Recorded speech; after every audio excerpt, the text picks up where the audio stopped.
Oh, hiya, it's Anne-Marie from Charmed Life Therapy again. Just another update on my ongoing thoughts on this whole legal battle for It Ends With Us and the whole saga surrounding it. We have now, of course, had Blake Lively's updated amendment to her case, her filing. And we've also had the first public appearance too at the Saturday Night Live anniversary concert, which has all been quite interesting and revealing. And of course, it's just all feeding this whole palaver, whatever you want to call it, that's going on over in Hollywood. So I just was going to talk a little bit more because obviously now there's a lot of this idea of narcissism being bandied around and who's a narcissist and who isn't a narcissist. And of course, it's all alleged.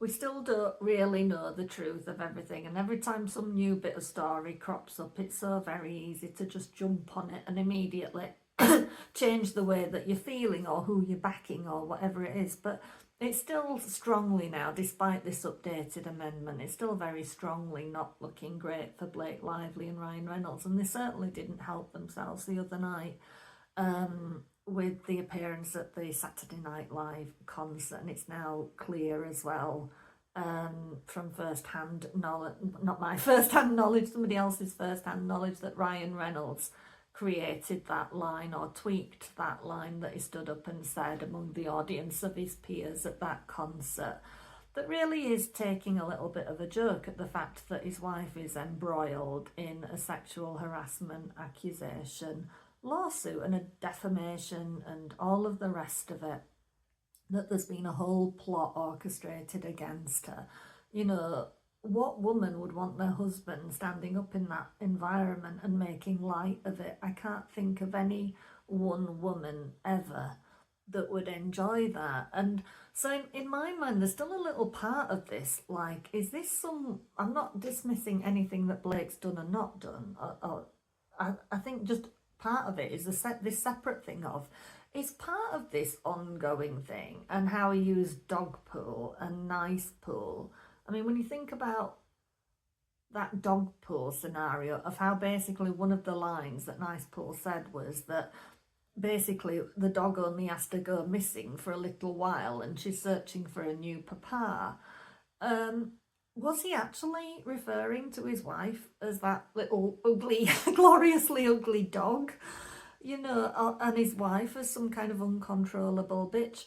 Because it's almost like that has been an awful long running vengeful attack on his wife. There's an aspect of me that wonders about that, because standing up in that audience, that Saturday Night Live audience, what is that supposed to serve?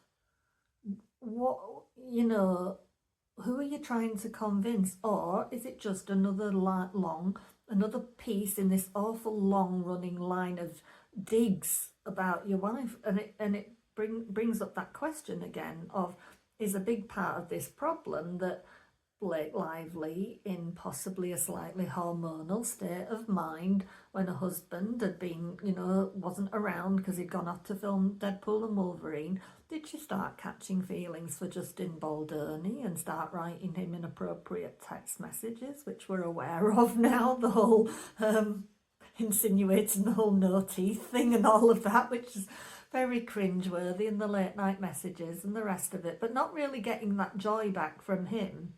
As a bit of a people pleaser and a feminist, he was just, you know, answering like, he kind of seemed to often just be answering straight away so as not to offend and all of that, but he's not risen to some of the sexual stuff that she's kind of implied, or a bit of the inappropriate humour that she may or may not have picked up from her husband. We don't know. But there's still that narrative of, was it that Ryan Reynolds came back from filming when there was that break and saw things on his wife's phone or heard certain things and didn't like it, and then when filming on his movie commenced, he brought in Nice Pool and the rest of it that wasn't a part of it before, and did this campaign of not just revenge against Justin Baldoni for being a handsome, nice-looking guy who has a sexy voice, but also like against his wife, that he was going to make her feel some justice, if you like. I do wonder if there's some aspect of that. And of course, it's all just stories in our head. We don't know. We're all like little detectives out there trying to figure out where it went all wrong, because these people involved meant something to us in some way. You know, Ryan Reynolds I'm not a particular fan of his, but he certainly has meant a lot to a lot of people, and Blake Lively has meant a lot to certain people as well. So when these things fall apart, it is utterly fascinating to us, because we've elevated these people in our mind as if they somehow have a better handle on things than we do. So all of that has gone on, and it kind of brings to mind, to me, just how it does look like Ryan Reynolds is a narcissist, because it's the level of plotting that has gone into things, I think, that even now, at the worst, when they're about to have to file an amendment to this lawsuit, he can stand up and make a joke about it and expect that to go down well. I mean, that does tend to look like a very narcissistic behaviour, that you can't see how that would not land well, that your idea of funny should just be accepted by everybody and not have people feel uncomfortable, you know, that should swing people back to your side because you can make light of it. That is kind of quite narcissistic thinking, that you don't get how that would not land well. And it kind of makes you, you know, when that happened, I'm kind of thinking, well, where's Hugh Jackman in all this? Because surely Hugh Jackman had an invite to this thing. He's hosted SNL, which apparently Ryan hasn't. I think that is the truth, that Ryan hasn't actually hosted SNL, but he has been a guest on it. I think Blake co-hosted with somebody, from what I've heard. But there was this whole argument of why did they even necessarily have to be there at SNL. So we know it's all been planned and coordinated and the rest of it, possibly with the help of their agent or whatever it is. But Hugh Jackman wasn't there or anything like that, and Taylor Swift apparently avoided it because she knew they were going to be there.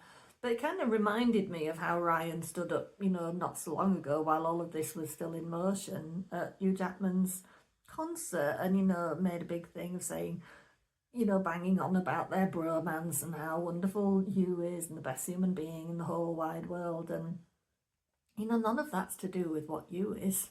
None of that's to do with how good a person Hugh Jackman is. That's all to do with Ryan. It's clearly all about Ryan. He needed an avenue to stand up and be seen in the light of everything that's happening, and for it to be perceived in a good way that fits his narrative, his story of himself. You know, and it kind of just reflected to me back the thing, oh, you didn't see kind of Hugh Jackman standing up in the SNL audience, because he wasn't there, but and kind of, you know, say, oh, Ryan Reynolds, he's the best guy in the world, he's my whole, you know, blah, blah, blah, blah, because he's got some sensitivity and some personal awareness, you know what I mean?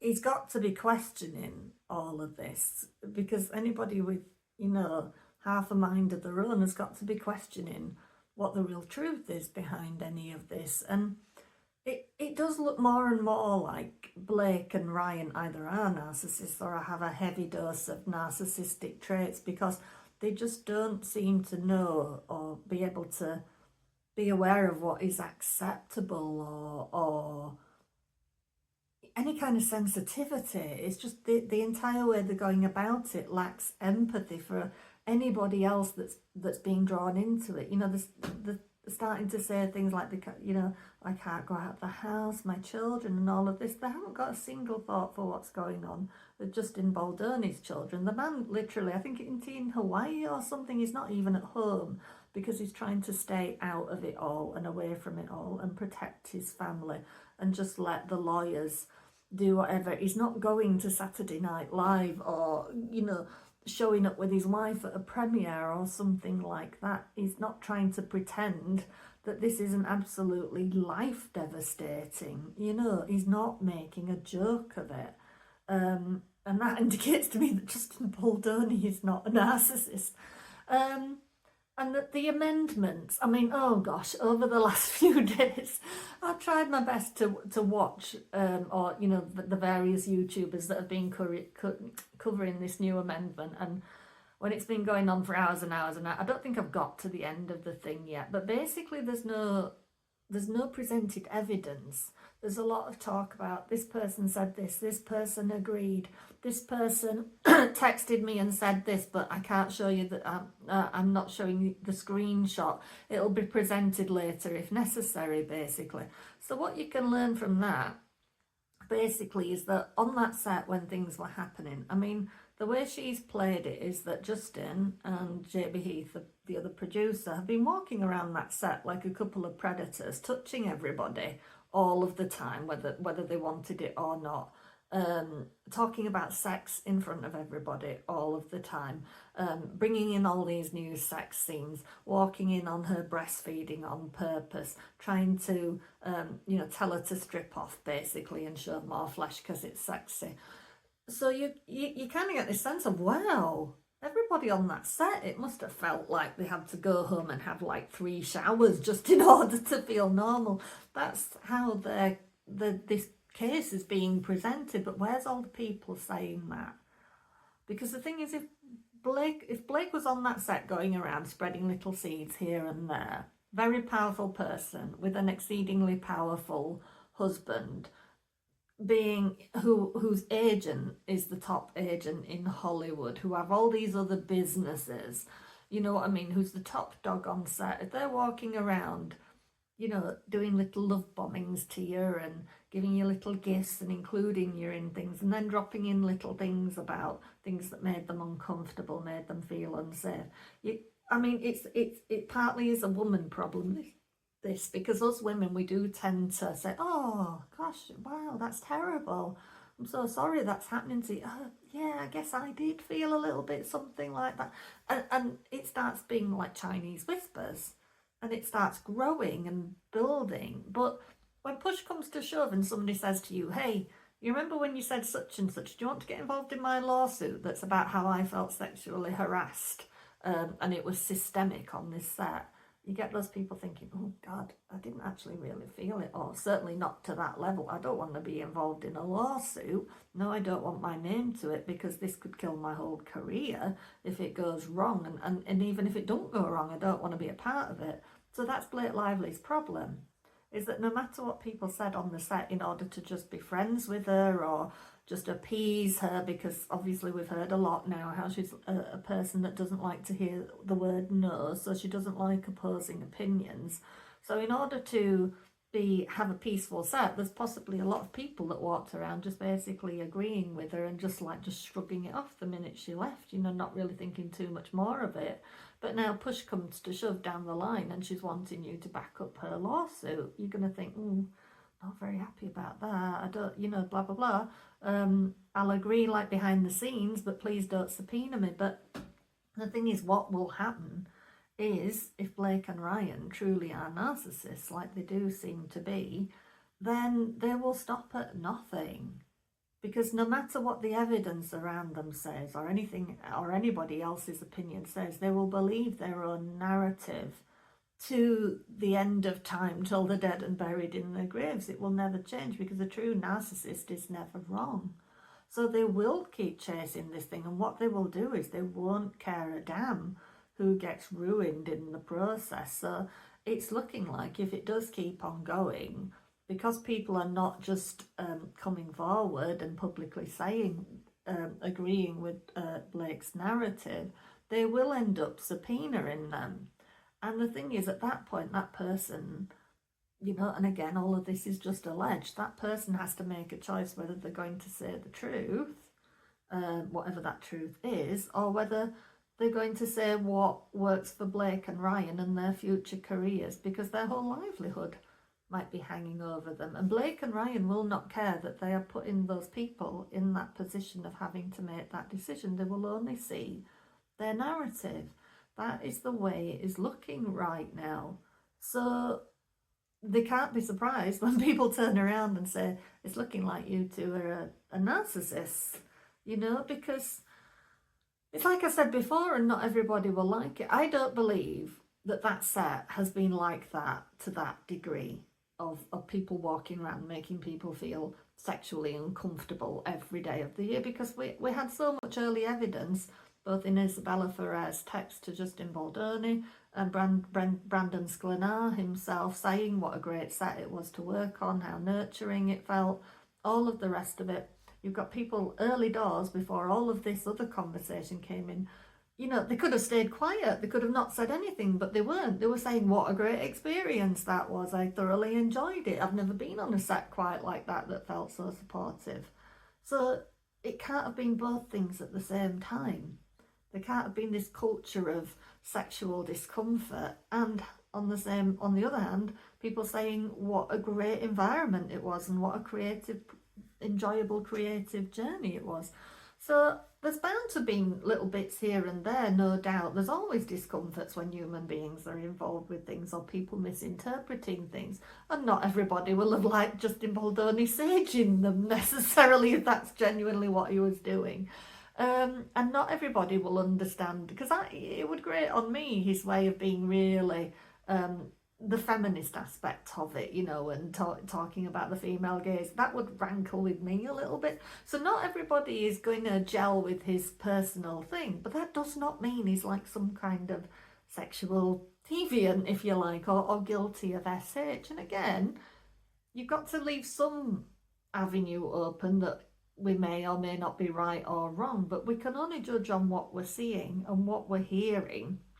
And you've got an overwhelming amount of people that just say how wonderful he is and how wonderful the family is and what his religion means to him. And, you know, it's like, but the thing is, we do tend to ask ourselves, and it is this thing of how you go on about dealing with a narcissist. You know, we question ourselves, why narcissists get away with things and stuff like that. And it's not even a case of getting away with things, because a narcissist will never know justice or understand being right or wrong, because their world is such that everything they do is right.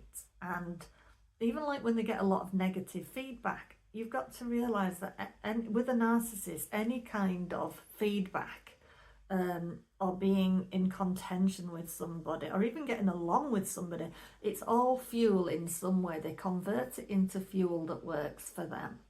That's how they do it. They cultivate relationships because they're useful to them, and sometimes that will involve love bombing and you know, creating a certain narrative that means people think they're the best people in the world.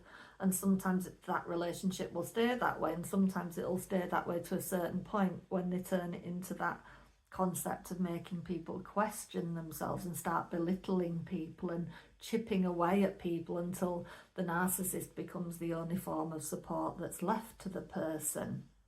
You know, that is so it's okay us raging and moaning and saying, why can't they see how wrong they are and how wrong all this is? And the thing is, we might as well let go of that idea, because that is never going to happen. Even if it goes to court one day and Justin Baldoni wins and he gets the big settlement, do you really think that Blake and Ryan will ever think they were in the wrong about any of this? No, they won't. They just won't. The wrong will have been done to them. I've had to come to terms with this for myself, because, you know, I've got a strong sense of justice, and it's not that I wanted people punished or anything like that, but I wanted people to understand what they were doing to each other. And I've just had to come to terms with the fact that this is a very human thing. You know, that is not going to happen. Sometimes we just have to, with a narcissist, the only way you ever win is to completely walk away. And that's not available to Justin in this scenario. I think he tried to do that for a long, long time.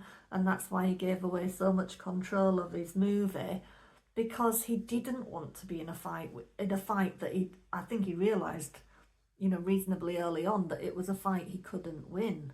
So he kept giving away a bit more and giving away a bit more. And even in the end, that wasn't enough. She had to completely ruin him. You know, the film was out and she still wasn't happy. She was still looking for ways to punish him. And Ryan Reynolds certainly was. So that is the problem. And that is the thing of dealing with a narcissist. No matter what you do, it feeds whatever narrative they want it to feed. So you will never win. You'll never really get true justice. But he is in a position, Justin Baldoni, where he has no choice to fight, But because we're talking about his entire livelihood and his career and his prospects for his family, if he's branded as somebody who's capable of SH and creating an environment like that on a film set, how does he go on and continue to be a film director or even an actor? You know, what's he going to do? Go get a minimum wage job just so that he has to fight? So he's literally in a situation where he has to. So he has to deal with this narcissistic thing. So the thing is, it's just going to be so interesting. It's not interesting really, all of this. It's quite tragic. It's quite tragic really that it's all come to this over a lot of nothing, it would seem, and that so many people have had to be hurt and dragged into it. I mean, there's a lot being said about Taylor Swift, and I'm a big Taylor Swift fan, but I'm open-minded there over what the involvement has been. I don't truly think it's at the level that people are trying to do, and there's a lot of hate stuff going on towards Taylor now, and a lot of story being built up around it with no real facts. It's just saying, well, yes, she will have done this, she will have done the other. But I don't think it's been like that. I think she's genuinely tried to be supportive of a friend and encourage her to do a bit of writing or whatever it is, and said a few new nice words to Justin Baldoni, but I don't think she's really expected to be used as a pawn. I certainly don't think Taylor, with how hard she's worked to get where she is, finds it amusing to have been used as a pawn. And I do feel that relationship was cultivated for terms of power, for Blake's power, for Blake's own empowerment. I don't think Taylor Swift has been aware of that at all. I don't think Taylor has been aware that she didn't have a genuine friendship there. You know, I think Taylor is the kind of person that when it comes to caring about somebody goes all in, and she has been very hurt because of that. And I'm not saying sometimes she shouldn't do the songs she does or whatever it is, you know, that she does feel a need for justice or vengeance, but you don't get that with narcissists, because they will never see your perspective, never see your point of view. Your hurt will never be more important than their hurt. You know, you go to a narcissist and tell them you're hurt, you're never going to get any empathy. And it's a very human thing. You know, when you're in a narcissistic relationship, you know, day after day, you expect your good news or your bad news or your illness to matter to the person that you were with. And you go to them and you say, what's happening? And a narcissist will give you nothing, because the thing is, they do not want you to be more important than them. Even when it comes to whether you're ill, like life-threateningly ill, it just won't matter to them, because them saying that your illness matters or whatever it is, your job promotion, whatever it is, that would give you a sense of being more important than them. So that's never going to happen. But when people fall into these narcissistic relationships, they make the mistake of going over and over and over again to the narcissist and expecting a different outcome, and then being upset because it doesn't come. And part of that is our ego minds that tell us things should be different. You know, you should have this, you should have that. Our ego minds like a fight. They like to be in contention with something. You know, it likes rights and wrongs and hurts having been done to you, and that's kind of working against you when you're in a narcissistic relationship, because it becomes this cycle of your ego mind being triggered as well, and your hurt, it all feeds something that you're not even really aware of is happening, and you get caught up in that thing of our ego minds liking these long-running arguments about injustice and who did what, and this should be like this and it's not like that, and he hurt me and he can't see it, or she hurt me and she can't see it. Why can't they see it? Why can't they be different? If I treat them this way, why don't they then treat me that way? You just when it comes to a narcissist, you have to forget all about that, because it's never going to change. There is no winning, and you're never going to win with a narcissist. You have to get rid of that concept. They're never going to see your point of view. They're never going to turn around and say, yes, I was wrong. So the solution is to walk away. It's to go no contact. It really is. But like I say, with this it ends with us business, they put Justin Baldoni in a position of he can't walk away for his livelihood and for his family.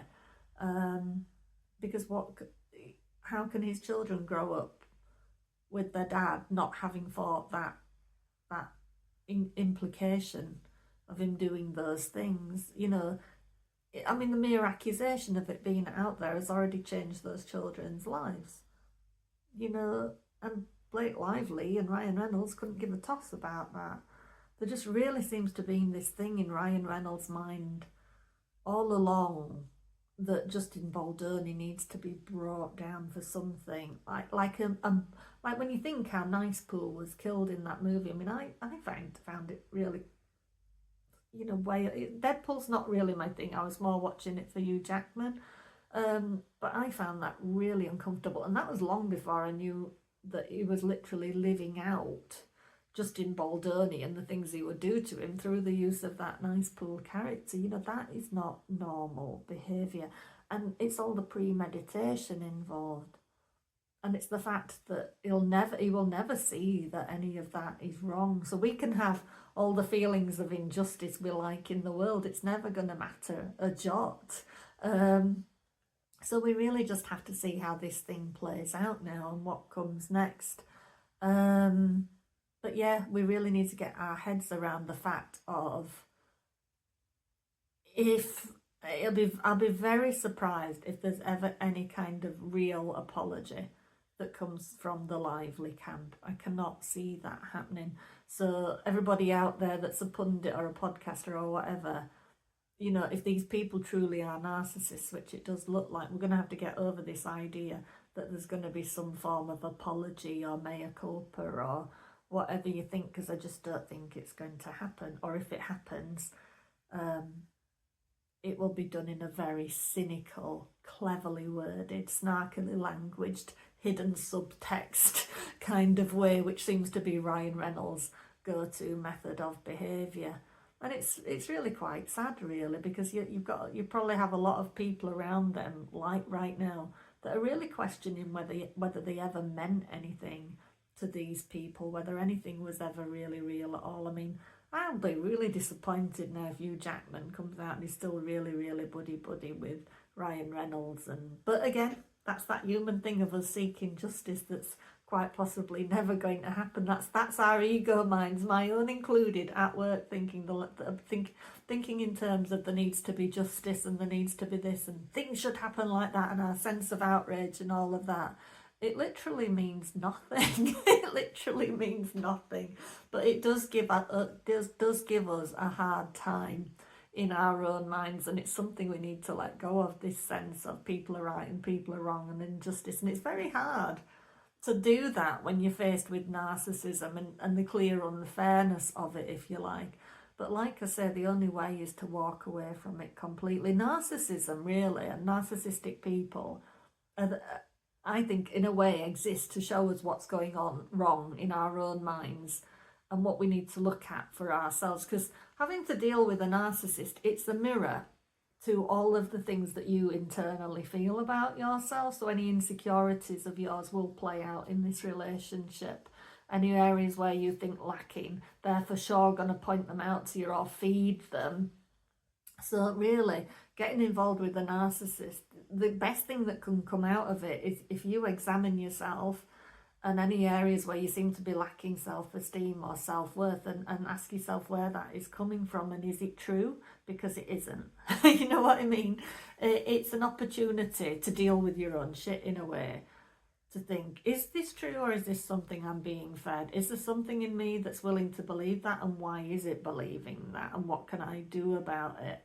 If you want to get value out of having dealt with a narcissist or being trapped in a narcissistic relationship, let it be the opportunity to reclaim your self-worth and your self-esteem and see the real truth about yourself, and not listen to what is being fed back to you and the rest of it, you know, because there's many an empath out there that's fallen victim to a narcissist, because you can be a high target for a narcissist if you're an empath, because you're easy to hurt and you're easy to mess with, and all of the rest of it. And my deepest sympathies to you if you're dealing with a narcissist or recovering from a narcissistic relationship. You can always book a free call with me if you need to work on rebuilding your self-esteem or your sense of self-worth after a narcissistic relationship.